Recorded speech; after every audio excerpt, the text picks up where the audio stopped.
Olha, um laudo de exame feito no Recife comprovou que uma índia de 17 anos morreu por causa de uma doença rara chamada miosite. Esse é o primeiro registro do caso associado à febre chikungunya no Brasil. No mundo, só existem registros de 4 situações parecidas.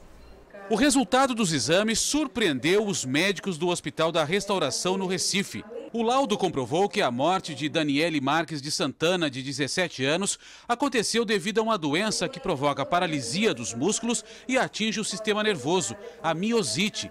Mas, nesse caso, um agravante, a febre chikungunya, foi confirmada, o que torna a doença rara. Esta é a primeira morte provocada pela miosite associada ao vírus transmitido pelo mosquito Aedes aegypti no Brasil. Em todo o mundo, se tem conhecimento de apenas outros 4 casos semelhantes, todos na Índia. O Ministério da Saúde vai ser comunicado sobre a causa da morte e do risco que precisa ser levado em conta a partir de agora. Deverá ser esses dados repassados da Secretaria de Saúde para o Ministério da Saúde, para que seja alertado a população médica e a população em geral dessas possibilidades também. A estudante que vivia em uma aldeia indígena, em Pesqueira, no Agreste de Pernambuco, morreu no início de janeiro e chegou a ser diagnosticada com a síndrome de Guillain-Barré. Nos próximos dias, o caso deve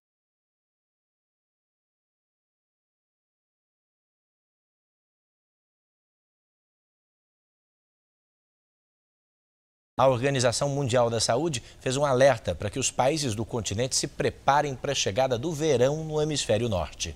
Na Alemanha já são 5 infectados só nos últimos meses. Todos fizeram viagens a países da América Latina ou Caribe.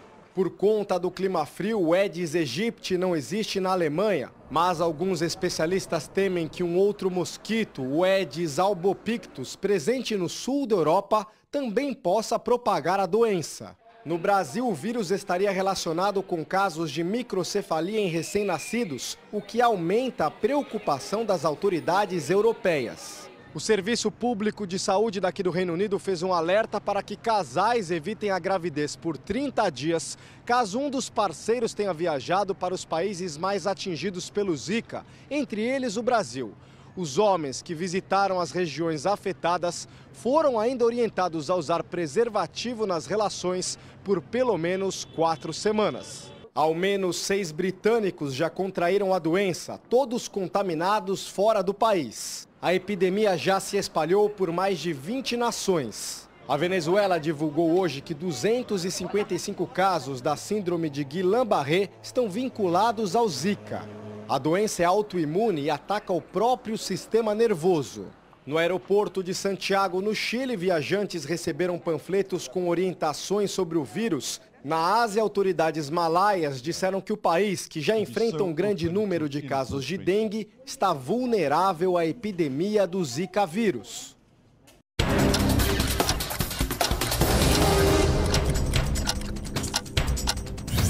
Um forte temporal provocou estragos no Recife. Árvores caíram e vários bairros ficaram sem energia. Segundo a meteorologia, a tempestade foi provocada por um sistema que se formou no mar e surpreendeu especialistas pela força dos ventos. Em Franca, interior de São Paulo, a polícia descobriu um laboratório que falsificava cosméticos de uma marca francesa. A denúncia partiu da própria empresa, que recebeu várias reclamações de consumidores. O dono do galpão foi preso e os produtos com rótulos da marca apreendidos. Em Belo Horizonte, o presidente licenciado da Samarco, Ricardo Vescovi, prestou um novo depoimento ao Ministério Público sobre o desastre na barragem de Fundão, em Mariana. O conteúdo do depoimento não foi revelado. Estados Unidos e Inglaterra teriam espionado operações da Força Aérea Israelense. A informação teve origem em documentos vazados pelo ex-agente da CIA, Edward Snowden. Americanos e britânicos teriam invadido computadores de aviões de Israel em missões na faixa de Gaza e países do Oriente Médio desde 1998. Nenhuma autoridade comentou essa denúncia. A lista dos alimentos que ajudam a cuidar do seu coração e também os cuidados para não virar alvo dos criminosos nesse verão. Destaques do próximo Domingo Espetacular. Olá, tudo bem? Uma reportagem especial sobre os crimes de verão. Olha só, celular, carteira. Entenda por que o número de assaltos aumenta durante essa época do ano. Flagrante dos criminosos em ação. As dicas para se prevenir. Passei aqui, peguei, ninguém percebeu. O depoimento impressionante de quem ganha a vida roubando turistas. Mas não tá de brincadeira, nós leva tudão, é tudo nosso. Mitos e verdades dos alimentos que fazem bem ao coração. Quais são eles, hein?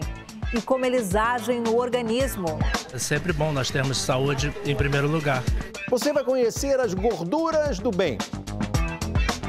E o prato que é o verdadeiro amigo do peito.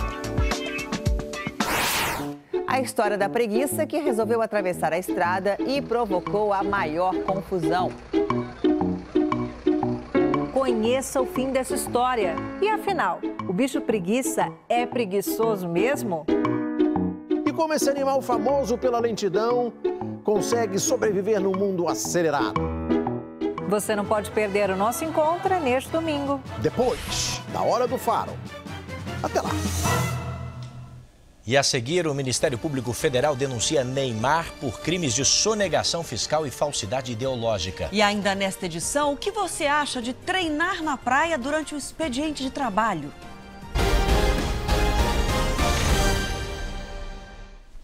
O Ministério Público Federal de São Paulo denunciou o jogador Neymar por sonegação fiscal e falsidade ideológica.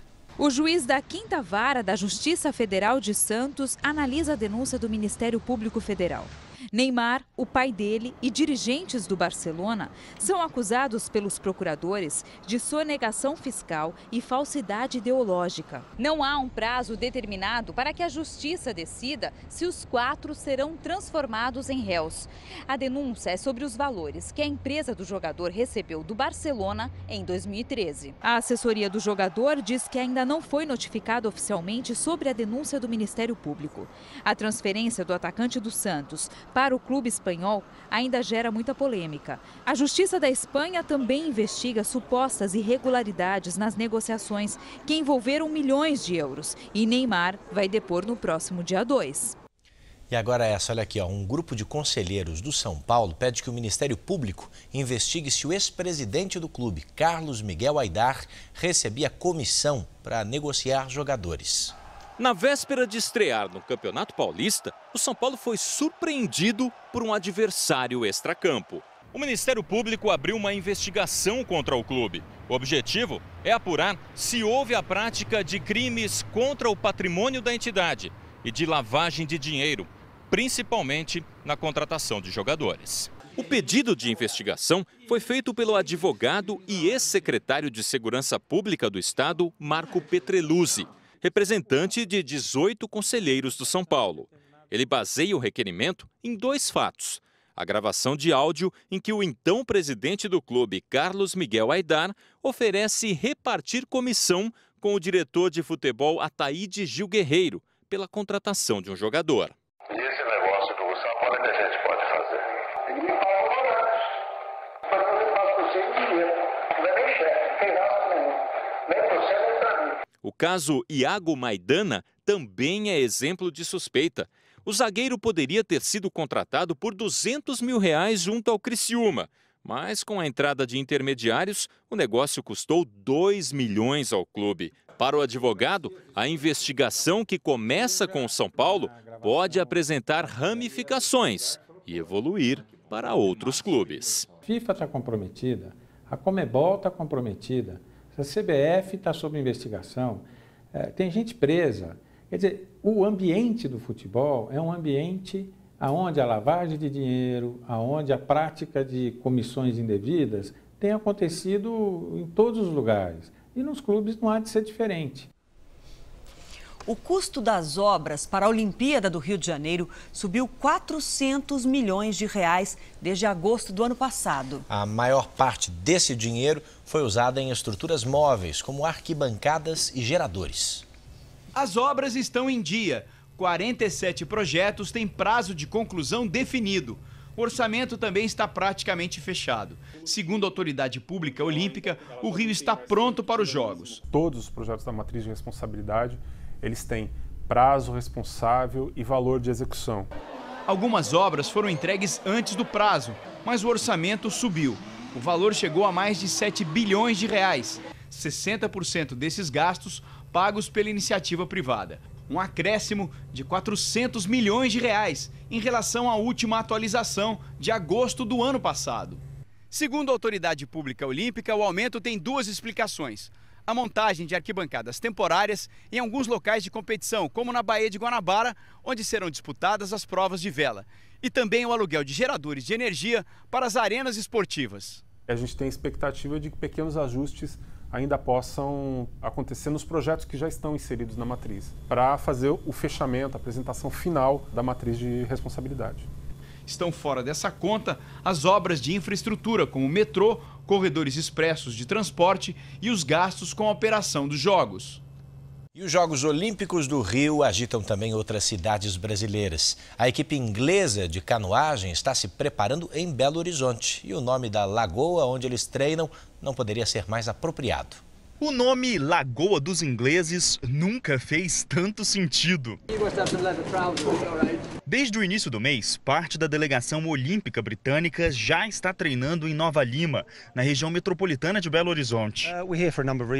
Nessa época, faz muito frio na Inglaterra e os atletas querem aproveitar este período para absorver melhor a cultura local, explicou o gerente da delegação. São 13 britânicos das equipes de canoagem e paracanoagem. Entre eles, Ed McKeever, medalha de ouro nas Olimpíadas de Londres em 2012. Os atletas não foram autorizados a dar entrevistas. Minas Gerais vai receber outras 5 delegações olímpicas, do Canadá, Irlanda, Bélgica, Síria e China, além da equipe brasileira de canoagem. E o Mineirão não vai ficar fora da festa. Será palco de 10 jogos de futebol. O Gabriel é um dos voluntários empenhados em ajudar os britânicos. Já quanto a torcer... Só se o Brasil não for muito bem.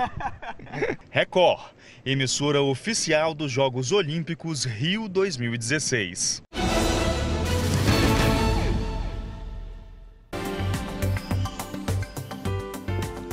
Fim de semana com temporais entre o sul e o centro-oeste do Brasil. Amanhã, uma frente fria e ventos úmidos da Amazônia provocam altos volumes de água entre Mato Grosso e Rio Grande do Sul. Também chove forte em parte da região norte, no interior de São Paulo e no Triângulo Mineiro. O sol predomina entre o litoral de São Paulo e o interior nordestino e em Roraima. À tarde, o calor aumenta em Belo Horizonte e a máxima chega aos 29 graus. Em Maceió, a máxima é de 28. Em São Paulo, o sol aparece entre nuvens e faz calor. Amanhã faz 29 graus e 31 no domingo. Calorão também no litoral paulista. Em Santos, 32 graus no sábado e 34 no domingo. No Rio de Janeiro vai dar praia com tempo firme e a máxima é de 35 no sábado e 37 graus no domingo. Nas praias nordestinas, o calor também está garantido. Em Natal chove isolado e faz 30 graus no sábado e também no domingo.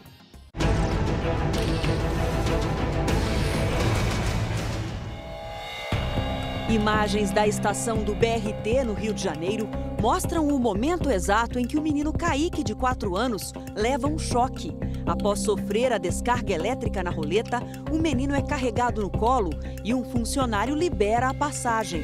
A catraca onde ocorreu o acidente é interditada, mas as outras continuam funcionando. Kaique chegou a ficar internado em coma, mas já acordou e está fora de perigo. A prefeitura pode multar e até mesmo cancelar o contrato com o consórcio BRT se ficar comprovado que houve falha da empresa. A Apple anunciou um recall mundial dos carregadores de celulares, computadores e tablets da marca. Os carregadores de 2 pinos, vendidos em 6 regiões, incluindo o Brasil, fabricados entre 2003 e 2015, podem quebrar e dar choques, segundo a empresa. O comunicado alerta que já houve 12 acidentes do tipo no mundo. A recomendação é não usar o carregador e efetuar a troca em uma loja autorizada.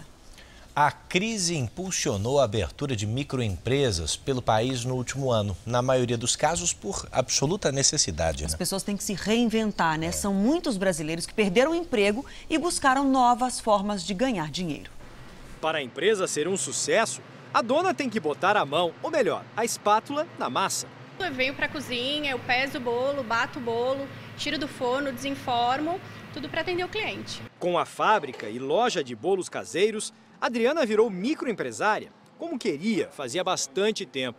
Até junho do ano passado, a Adriana trabalhava num grande banco. Foram 15 anos de carreira lá e ela chegou ao cargo de gerente. Trocar o emprego assim, Adriana, pela aposta no próprio negócio, não foi fácil, né?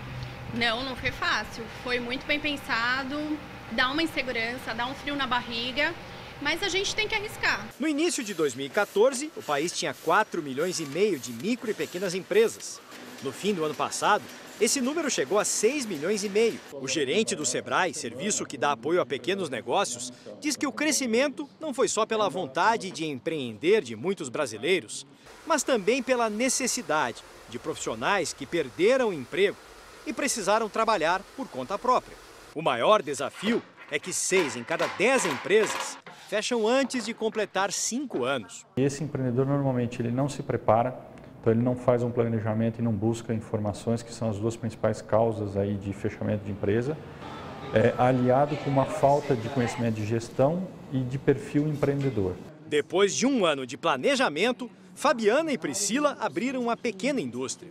Preparam e congelam alimentos naturais. De 3 funcionários no início, já passaram para 12. Comemoram bons resultados, com os pés no chão. Planejamento eu acho que é a palavra-chave. Muita atenção aos custos, muito trabalho diário. A dedicação é aqui e em casa. A gente não para de pensar no negócio 24 horas, né? E você vai ver a seguir, ex-presidente Lula é intimado para dar explicações sobre triplex no Guarujá. E também o resgate dramático de 4 chineses que ficaram presos numa mina a 200 metros de profundidade.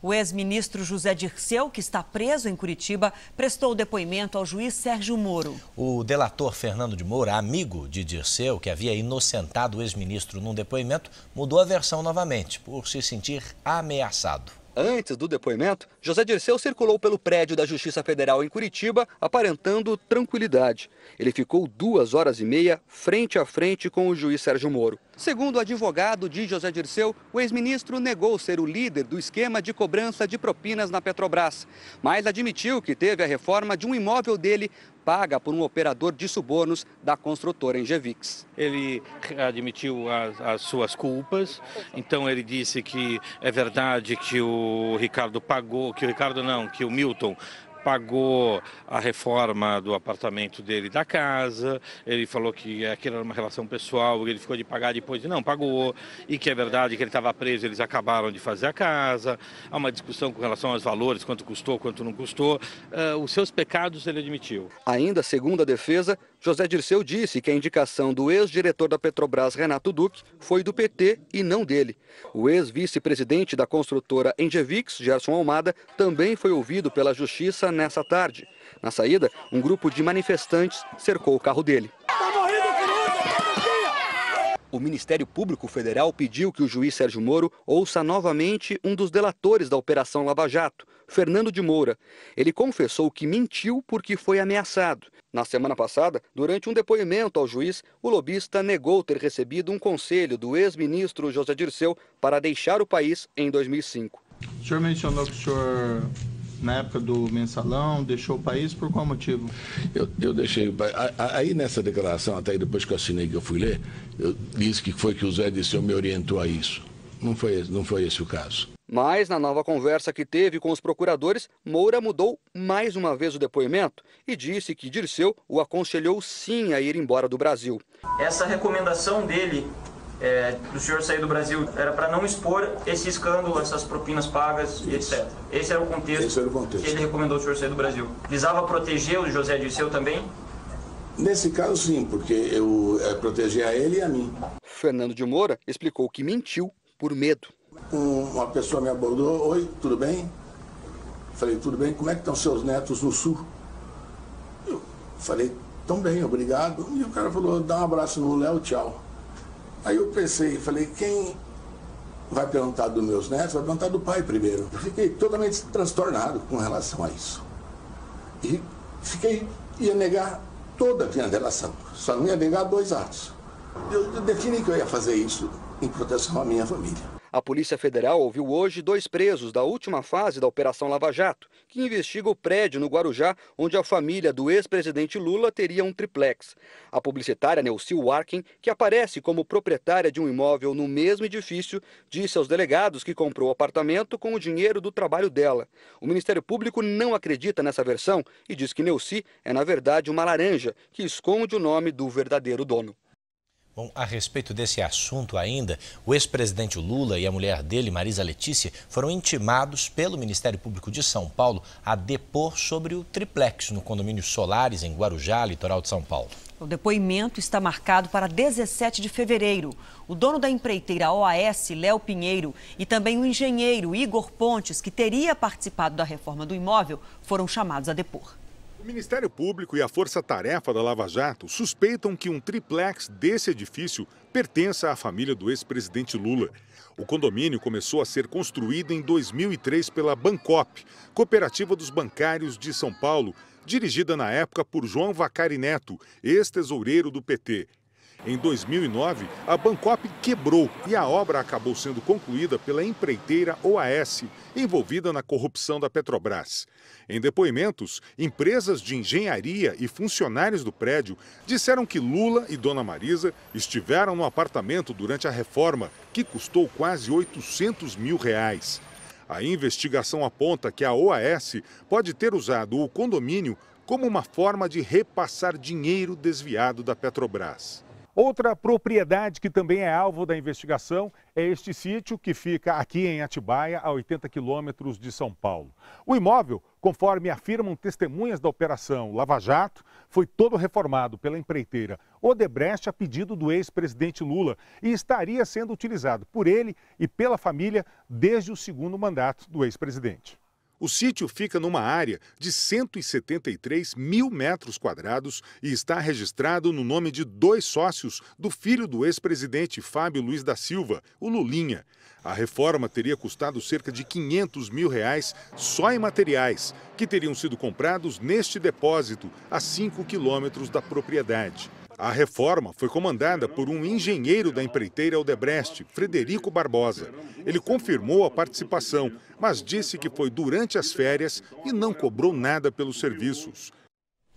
Em nota, o Instituto Lula disse que as suspeitas do Ministério Público são infundadas e levianas, que o ex-presidente e Dona Marisa adquiriram uma cota da Bancop em 2005, declarada no imposto de renda, mas que nunca foram proprietários de apartamento em qualquer condomínio da cooperativa. Quanto ao sítio em Atibaia, que você conheceu na reportagem, o Instituto afirma que o ex-presidente sempre frequenta essa propriedade que pertence a amigos da família e que há uma tentativa de associar Lula a atos ilícitos para macular a imagem do ex-presidente.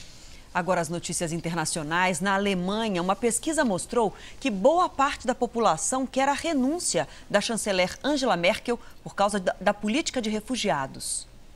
40% dos alemães acham que o governo deve ser mais rigoroso com os pedidos de asilo. No ano passado, foram mais de 1 milhão. A própria Angela Merkel anunciou hoje medidas que controlam o fluxo de imigrantes. No sul do país, uma granada foi jogada num centro de acolhimento de refugiados. Ninguém ficou ferido. Será que foi um erro ou uma jogada de mestre? Bom, é o que os americanos se perguntam depois que Donald Trump não compareceu ao debate dos pré-candidatos republicanos à presidência dos Estados Unidos. O fato é que, mesmo ausente, o magnata foi o centro das atenções. No encontro que reuniu 7 pré-candidatos na capital do Iowa, Donald Trump foi lembrado o tempo todo, muitas vezes em tom de piada. Sinto saudade, ele era como um ursinho de pelúcia para mim. Sempre tivemos uma relação amorosa nos debates, ironizou Jeb Bush. Já Ted Cruz, segundo colocado nas pesquisas, brincou de ofender os companheiros, como se imitasse Donald Trump.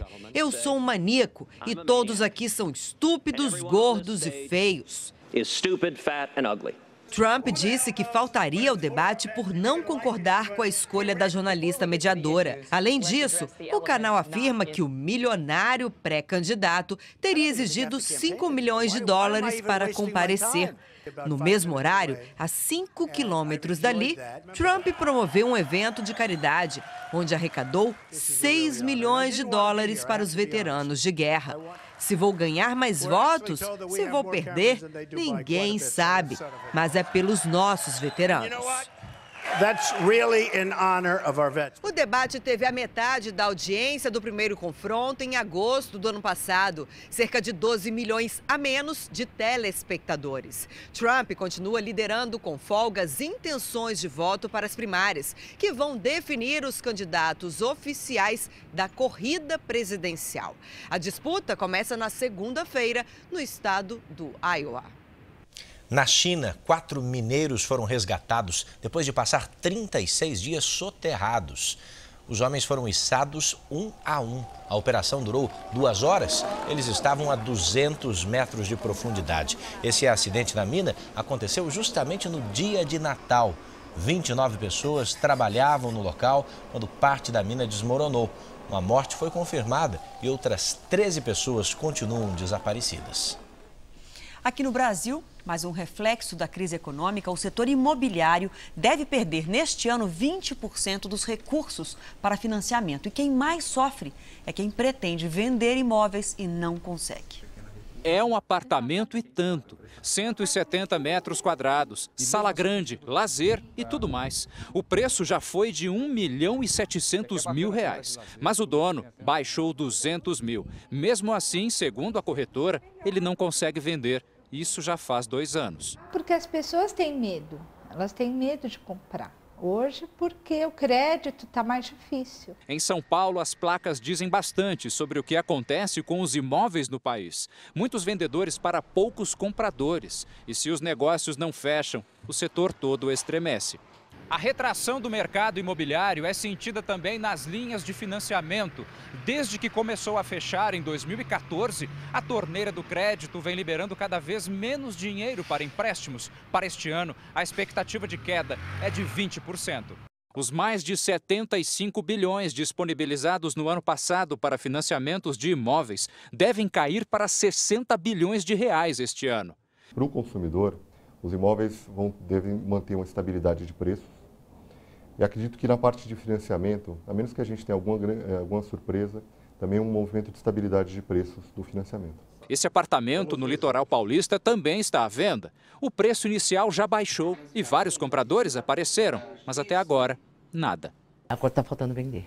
É isso que a gente quer esse ano e eu espero que esse ano eu venda. Agora vamos imaginar um pouquinho. Já pensou se você pudesse ter uma folga aí no meio do seu expediente para malhar, para treinar? Ou entre um cliente e outro, jogar uma partida de videogame? Para relaxar um pouquinho, né? Menos pressão e mais produção. Esse é o lema de muitas empresas que apostam no lazer para aumentar a produtividade no trabalho. Um intervalo no escritório e os funcionários ganham as ruas na hora do expediente. A pedalada pela orla acontece a qualquer hora do dia. Bateu aquela vontade de malhar na areia? É só chegar. Os professores de educação física estão ali, esperando por eles. 1, 2. Todos são funcionários de uma empresa que aposta na qualidade de vida para aumentar a produtividade.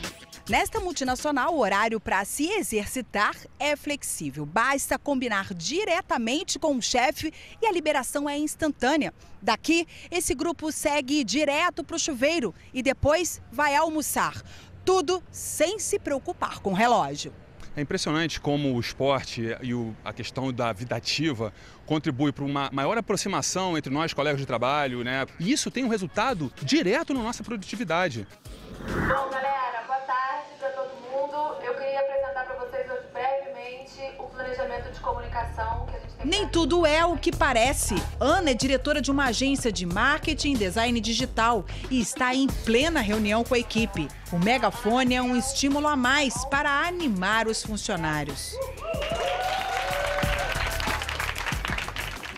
Roupas leves, cerveja na geladeira e videogame liberado. O expediente segue assim, sem estresse. Aqui tem um funcionário ouvindo música e se alimentando. Vamos lá, vamos saber como é que rende esse dia de trabalho para ele. Dá licença. Olá, o que você está ouvindo? Eu estou escutando rock. E comendo? Comendo abacaxi. Acabei de terminar a tigela de abacaxi.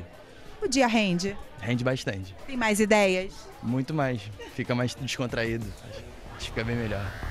Mas que ninguém se engane, excessos aqui não são tolerados. Responsabilidade para a gente vem em primeiro lugar, né? O trabalho. Todo mundo que entra aqui, quando a gente contrata as pessoas, e ao longo do ano a gente vai sempre também relembrando isso, a gente está aqui para trabalhar, né? Não é uma brincadeira.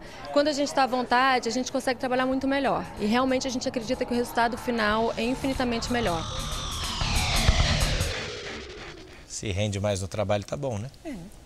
O Jornal da Record está terminando. Para rever as reportagens dessa edição, você pode acessar R7 Play. Uma ótima noite para você. Fique agora com a super tela e o filme O Inferno de São Judas. A gente tem um encontro marcado aqui no JR amanhã.